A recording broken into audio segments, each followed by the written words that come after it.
सर्वमङ्गलमाङ्गल्ये शिवे सर्वार्थसाधिके शरण्ये त्र्यम्बके गौरी नारायणी नमस्तुते।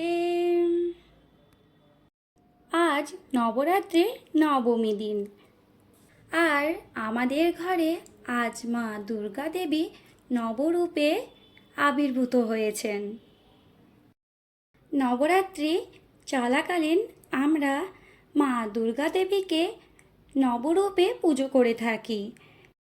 যেমন নবরাত্রির প্রথম দিন মাকে আমরা মাতা শৈলপুত্রী রূপে, দ্বিতীয় দিন মাতা ব্রহ্মচারিণী রূপে, তৃতীয় দিন মাতা চন্দ্রঘণ্টা রূপে, চতুর্থ দিন মাতা কুষ্কাণ্ডা রূপে, পঞ্চম দিন মাতা স্কন্দ মাতা রূপে, ষষ্ঠ দিন মাতা কাত্যায়নী রূপে, সপ্তম দিন মাতা কালরাত্রি রূপে, অষ্টম দিন মাতা মহাগৌরী রূপে, আর নবম দিন মাতা সিদ্ধিদাত্রী রূপে আমরা পুজো করে থাকি।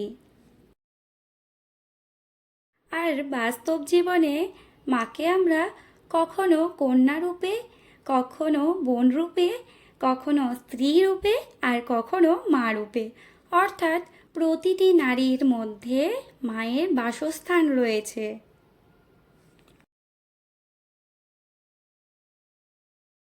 মায়ের কৃপায় আজকের পুজো আমার সুসম্পন্ন হয়েছে। মাকে ভোগ দেওয়ার পর এখন নিজের জন্য আমি ভোগের থালাটা তৈরি করে নিচ্ছি। তো আজকে রামনবমীর অসংখ্য শুভেচ্ছা রইল আপনাদের সকলকে। জয় শ্রীরাম, জয় মাতা দি।